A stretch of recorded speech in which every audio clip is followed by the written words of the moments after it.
Boa noite, sejam bem-vindos a mais uma edição do Rural Notícias. A partir de agora, muitas informações, análises e perspectivas importantes para o seu dia a dia. Vamos então aos principais destaques da edição de hoje. Leite carbono zero. Plantio de árvores ajuda pecuaristas do interior paulista a ter uma atividade com alto potencial de descarbonização. Já em uma propriedade em Mato Grosso, o sistema de integração lavoura-pecuária-floresta traz benefícios há mais de 20 anos, tanto para o rebanho quanto para as lavouras. No TBT RN de hoje, vamos lembrar da safra de uva de 2020, que prometia ser a melhor dos últimos 20 anos. Será que se confirmou? E qual o cenário atual da vinicultura brasileira?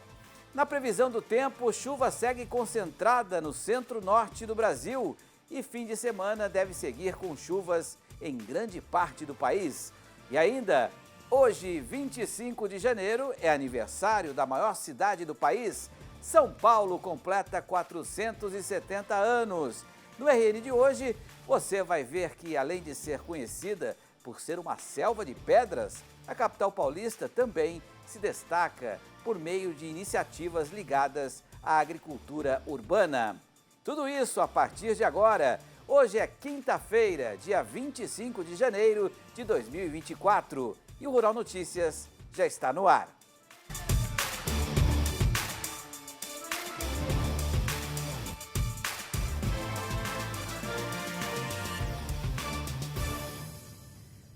Começamos o RN de hoje falando de sustentabilidade na pecuária leiteira. Uma das modalidades mais indicadas para compensar a emissão de gases de efeito estufa é o plantio de árvores. São necessárias, olha só, 52 árvores por vaca para zerar as emissões de sistemas intensivos de produção e 33 árvores para os sistemas extensivos. Vamos saber mais detalhes na reportagem da Michele Jardim e do Renato Medeiros. São Carlos, interior de São Paulo, Fazenda Canchim. Foi aqui, num estudo que durou 2 anos, que a Embrapa comprovou que a pegada de carbono na produção leiteira a pasto é baixa. O experimento utilizou 2 sistemas de manejo. O extensivo, sistema de pastejo contínuo com baixa lotação, e o intensivo, sistema de pastejo rotacionado irrigado com alta taxa de lotação. Nós fizemos a emissão de metano entérico, que deu uma medição bastante dentro dos padrões internacionais. A emissão de óxido nitroso, dos dejetos, foi bem abaixo. E nós medimos também o sequestro de carbono no solo, que foi bastante interessante nesse balanço de carbono. E o resultado final, eu acho que foi a parte mais importante, porque nós constatamos uma baixa pegada de carbono do leite produzido nesse tipo de sistema de produção. A pasto, né, irrigado, com capim, então um sistema de produção bastante tropical, com uma pegada de carbono bem baixa, né, até mais baixa que muitos confinamentos. Foram utilizadas 24 vacas em cada período de avaliação, totalizando 48 animais em todo o experimento. Todas dentro de cada grupo de genótipo, ou seja, holandês e gersolanda, uniformes em idade, peso vivo, estágio de lactação e produção de leite, com aproximadamente 90 dias de lactação no início de cada período experimental. E nós monitoramos esses animais durante 2 anos, o ano todo, para as emissões de metano entérico, que é aquela emissão vinda do animal, as emissões do solo, o sequestro de carbono do solo e, em paralelo, nós usamos os resultados que nós temos nos experimentos de integração com árvores para a medida do crescimento do eucalipto. E daí já foi um período mais longo, nós usamos medidas de 4 e 8 anos para nós termos a taxa de sequestro de carbono das árvores. O principal objetivo da pesquisa era levantar a medida da emissão de gases de efeito estufa, ou seja, da pegada de carbono do leite, e após isso nós vermos o que nós precisaríamos realizar para neutralizar essa emissão.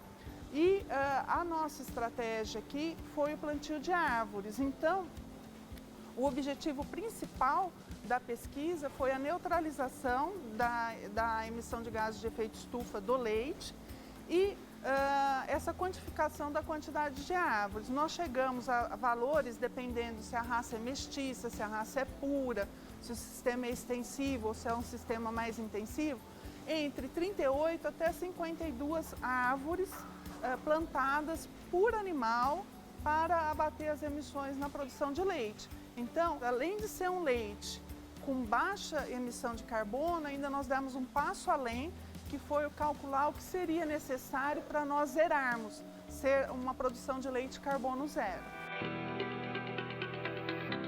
Vale reforçar que os resultados da pesquisa contribuem diretamente com pelo menos 2 das metas dos Objetivos de Desenvolvimento Sustentável da Organização das Nações Unidas. A ODS 2, que é acabar com a fome, alcançar a segurança alimentar e melhoria da nutrição e promover a agricultura sustentável, e a ODS 13, que é adotar medidas urgentes para combater as alterações climáticas e os seus impactos.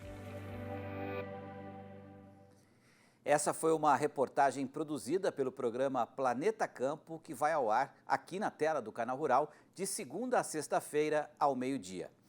Vamos convocar o Miguel Daúde, né, para comentar essa matéria, Daúde, porque no começo eu confesso que tomei um susto, né?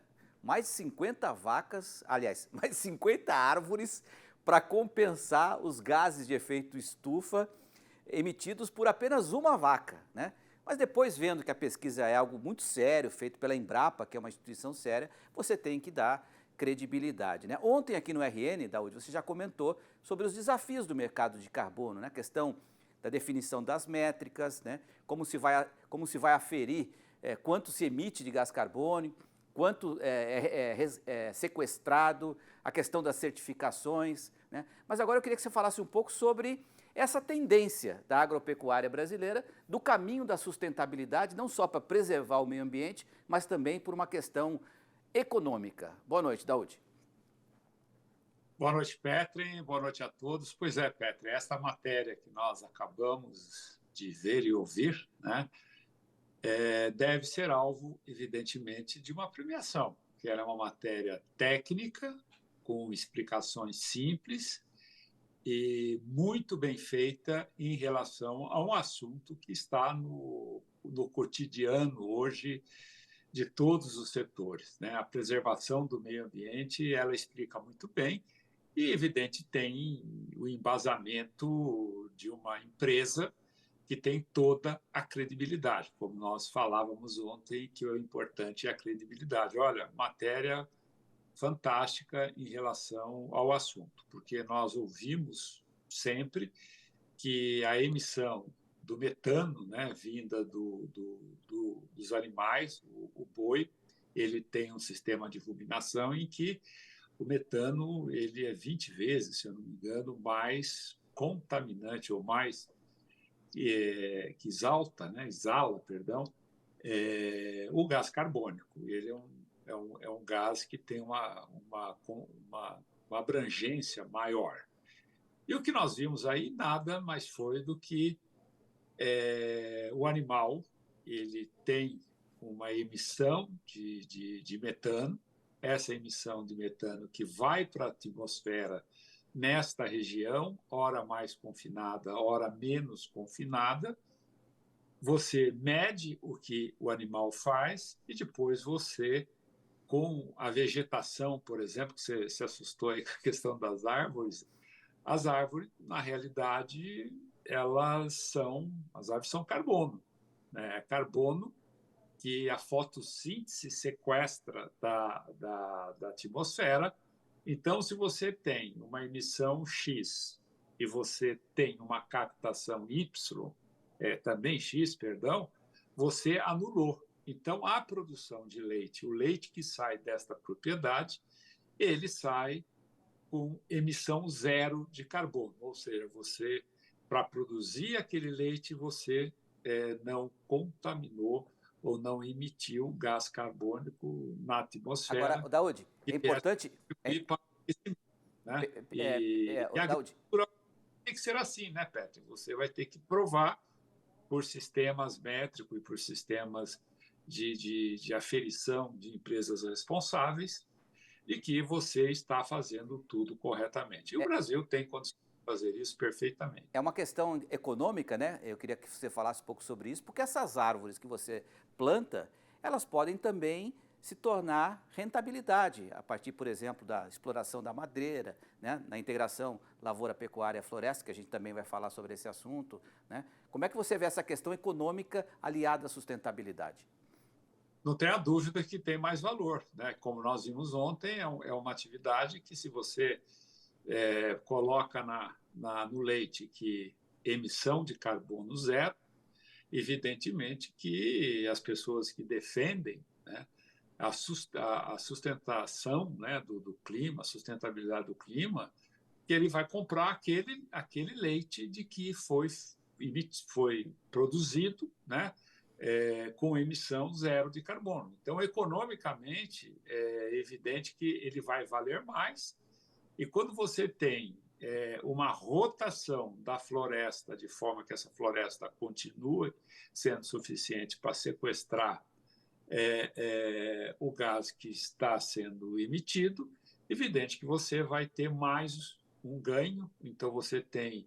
Hoje já se usa muito isso na agricultura, né? Floresta, agricultura e pecuária, em que você tem a compensação dos seus custos e a tendência é você ter uma lucratividade maior. Então, o Brasil vai, sem dúvida nenhuma, está caminhando para isso, e isso economicamente acaba valorizando mais os produtos que são emitidos com emissão zero de carbono. As grandes empresas já estão buscando isso. Você pega, por exemplo, a JBS, ela está investindo bilhões nisso, para que tudo aquilo que ela for vender no mundo, né, que é a maior do mundo, ela vai estar dizendo assim: olha, isso que você está comprando, não o carbono necessário para isso custou zero. Perfeito. Então, portanto, é uma atividade que o Brasil caminha para isso. Obrigado, Daúde. Boa noite para você. Até amanhã.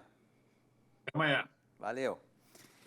No próximo bloco tem os destaques da previsão do tempo, e você vai ver também que uma propriedade em Mato Grosso usa exatamente o sistema de integração lavoura, pecuária e floresta, que traz benefícios há mais de 20 anos, tanto para o rebanho quanto para as lavouras. Voltamos já já.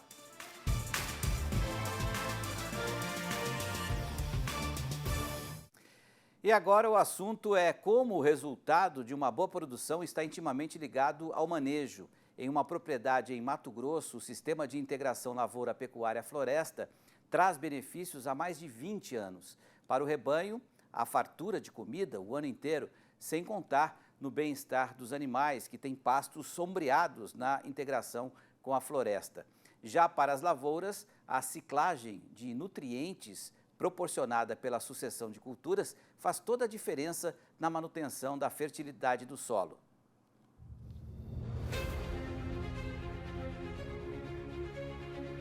Fazenda Gamada, Nova Canaã do Norte, Mato Grosso.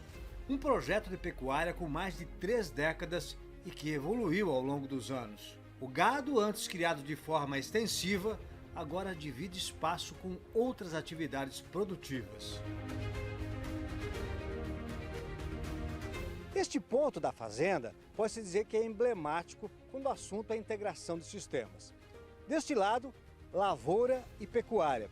E deste outro, pecuária e floresta. Atividades que se complementam e que se encaixam perfeitamente no contexto da sustentabilidade. O proprietário é o seu Mário Wolff. Como estava em viagem quando nossa equipe visitou a fazenda, nos atendeu à distância. Ele conta que a decisão de adotar a integração de sistemas foi a alternativa encontrada para evitar a degradação do solo. A fazenda foi pioneira na região, onde a agricultura ainda não havia chegado. Eu observava que a pecuária, vamos dizer, sozinha, ela não seria sustentável em função da pastagem, né? Que só você extrair do pasto, né? Não viabilizava. Com o tempo a pastagem ia se degradando. Então, a melhor forma é você entrar com a agricultura para melhorar as pastagens e fazer a integração, lavoura e pecuária, né? E depois a lavoura, pecuária e floresta, né? O Cláudio Mir é o gerente da fazenda e engenheiro agrônomo. Ele explicou por que a integração lavoura e pecuária é benéfica para o solo. O benefício que a gente traz aí, vamos falar para a lavoura, é a rosiziense, que é o capim que a gente planta, né? Então a gente planta ali no mês de janeiro, fevereiro, assim que tira a soja, a gente planta esse capim e ele ajuda a extrair o fósforo, o potássio que você vai perdendo por lixiviação, né? Aí ele traz para a folha do capim, lá no mês de outubro a gente desseca e aí a gente já está com esses fertilizantes aí em cima do solo, né? E a gente consegue fazer uma soja mais barata. Por quê? O que você está perdendo você consegue recuperar em cima dessa integração.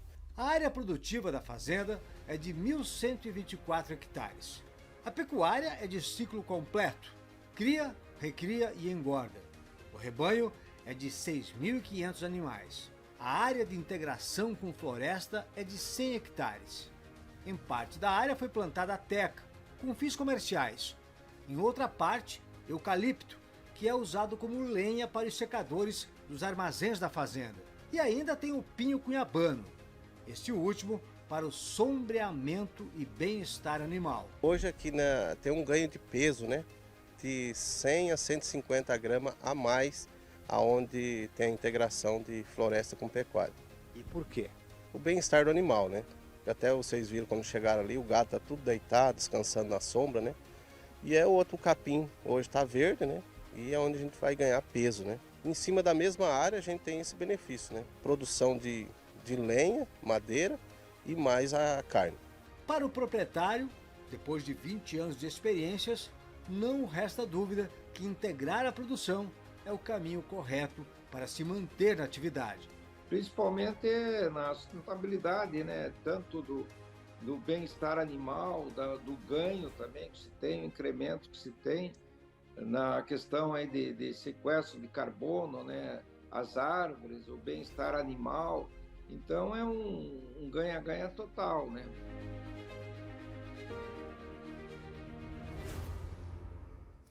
Hora da previsão do tempo para todo o Brasil e tem muita chuva para cair em quase todo o país, pelo menos até a próxima quarta-feira, principalmente na região centro-norte do Brasil. Confira os detalhes com Amanda Souza.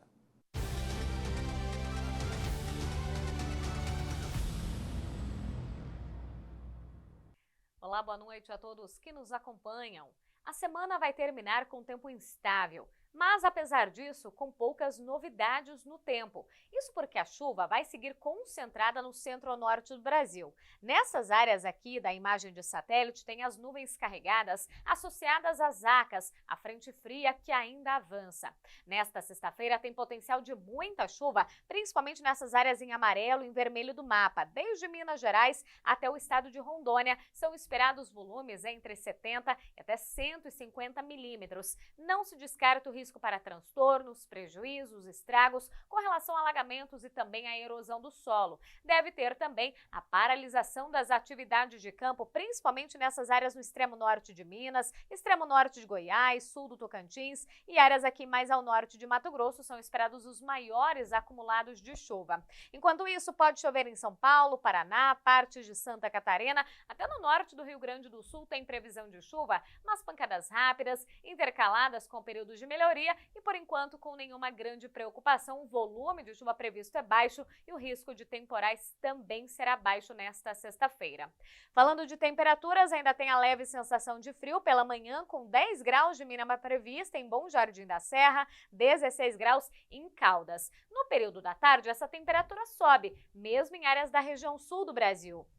Máxima de 26 graus em Erechim, 33 graus em Barretos, 30 graus em Alta Floresta, 31 em Barra e até 32 graus em Paragominas. Para os próximos dias, pouca coisa deve mudar. O destaque ainda continua sendo essa chuva concentrada no centro-norte do Brasil. Tem o lado positivo da manutenção da água disponível no solo, pensando no desenvolvimento das lavouras, mas, por outro lado, tem alguns produtores já fazendo a colheita de feijão, por exemplo, tem a condição também do do plantio de algumas áreas, então ainda tem esse potencial de chuva muito volumosa nessas áreas aqui atravessando o centro-norte do Brasil, algo que pode interromper o andamento das atividades de campo nesse período até 31 de janeiro. Muita água para cair ainda, principalmente nessas áreas produtoras do Mato Piba.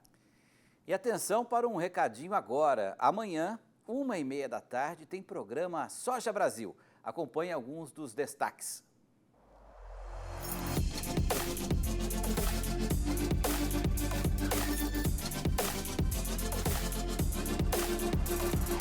Olá, pessoal, não perca no próximo programa Soja Brasil. Após quebra na safra, Mapa avalia linhas de crédito para renegociar custos.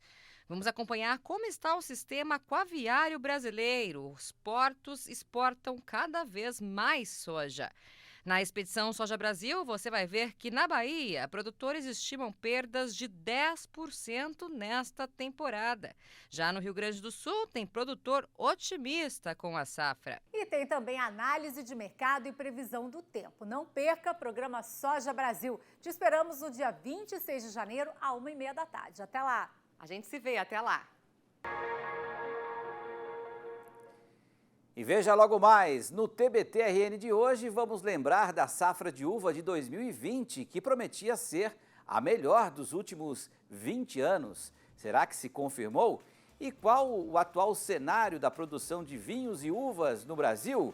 E ainda, hoje, 25 de janeiro, é aniversário da maior cidade do país. São Paulo completa 470 anos. No RN de hoje, você vai ver que além de ser conhecida por ser uma selva de pedras, a capital paulista também se destaca por meio de iniciativas ligadas à agricultura urbana. Voltamos já já!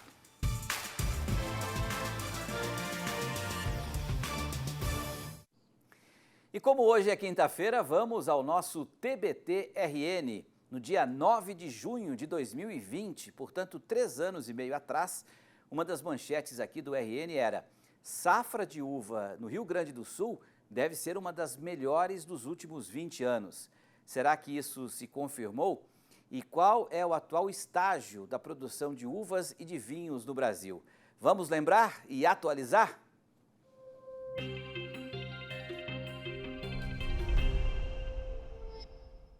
A Embrapa Uva e Vinho estima uma quebra de 15% na safra do Rio Grande do Sul, resultado da pouca chuva na floração e estiagem durante a maturação da fruta.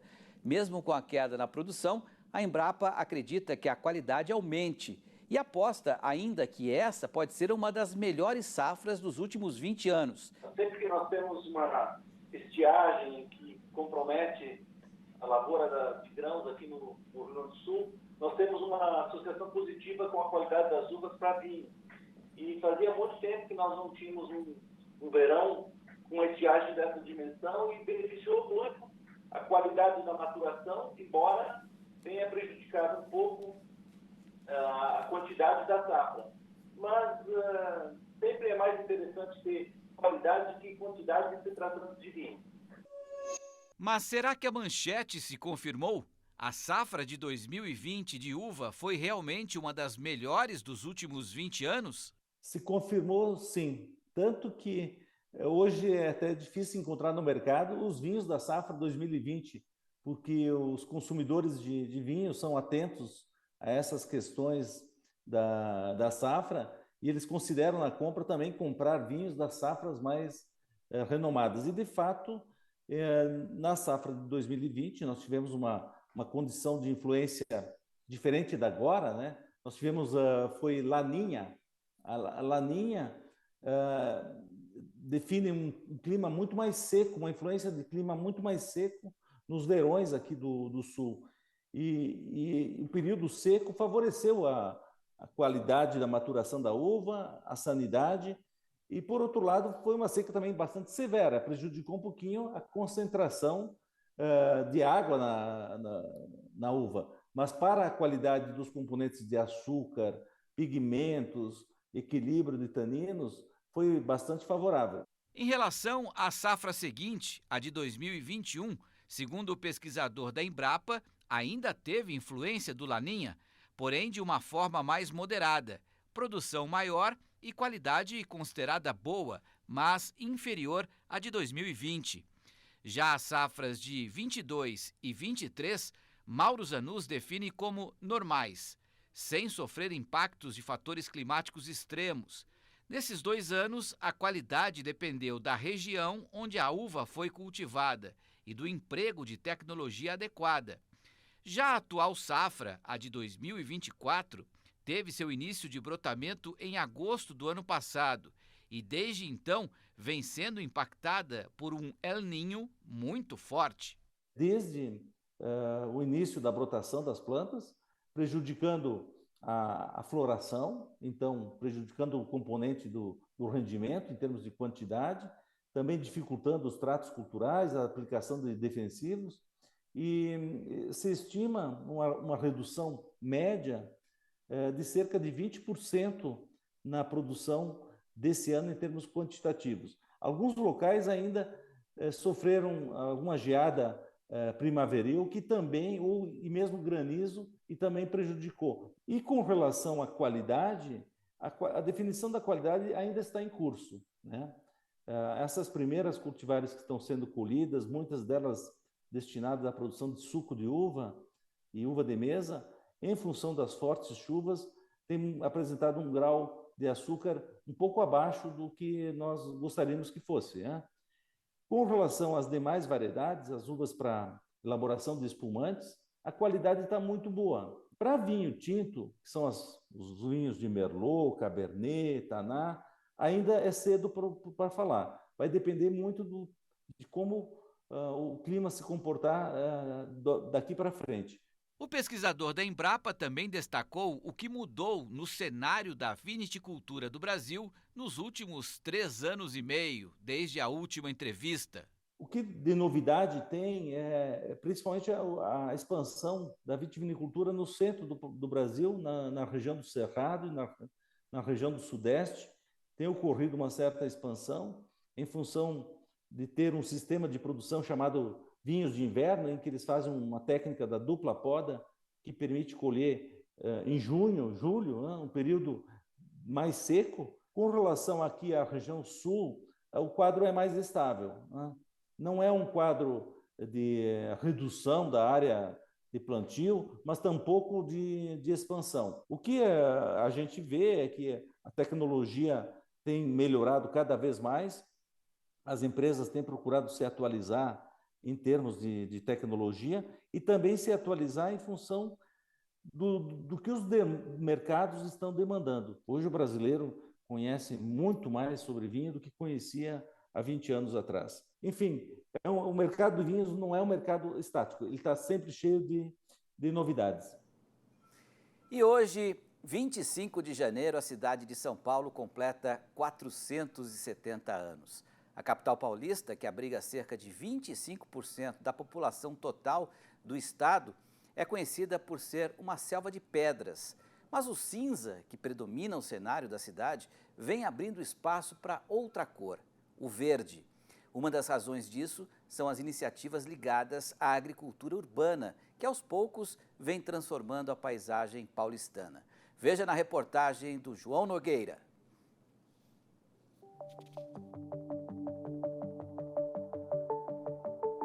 São Paulo é o maior município do Brasil em tamanho e por habitantes. São mais de 11 milhões de moradores, quase o dobro do Rio de Janeiro, segundo no ranking de acordo com o censo 2022 do IBGE. E com tanta gente, os problemas da cidade acabam sendo tão grandes quanto a sua população.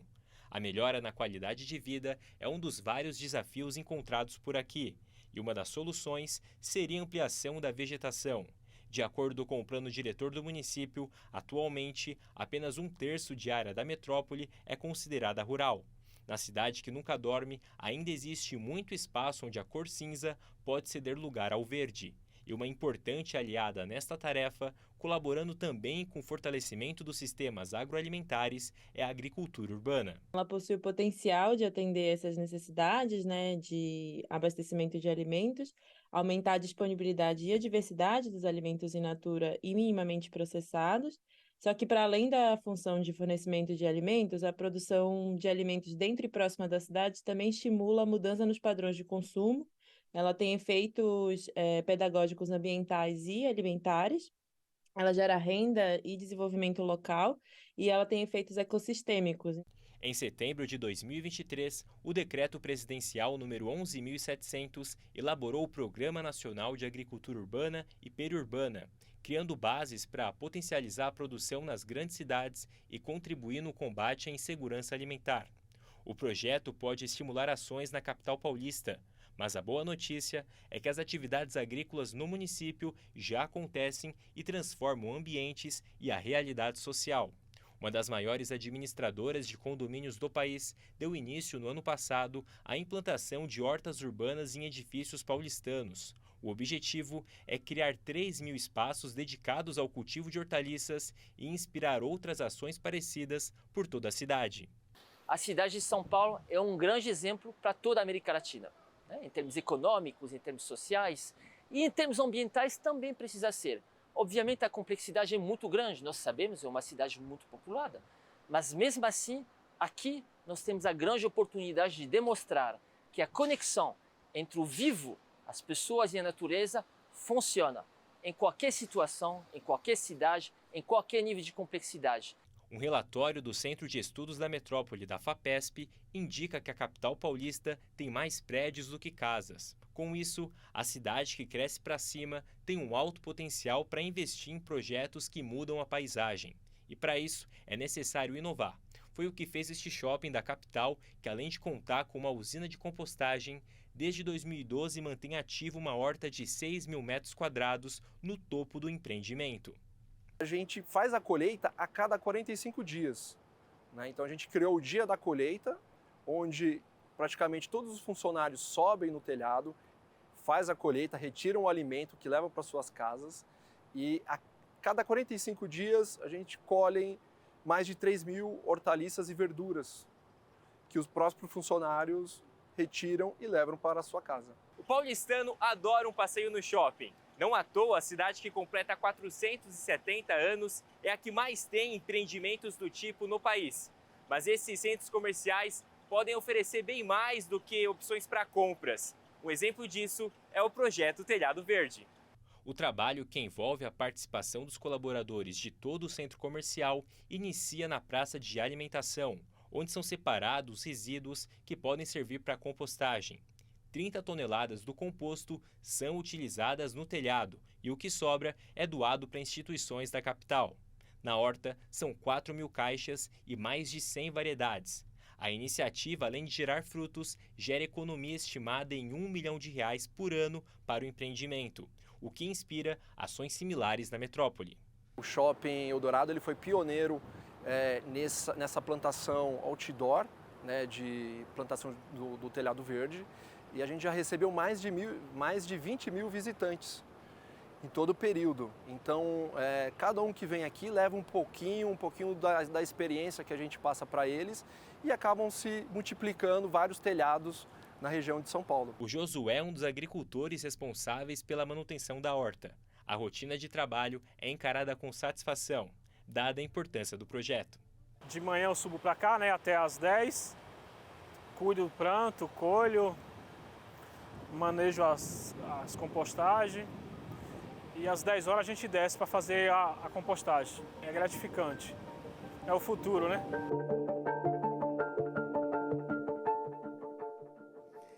Que exemplos bacanas. Parabéns, São Paulo, essa cidade que acolhe cada vez mais gente. Obrigado pela audiência, uma ótima noite e a gente se vê amanhã. Tchau.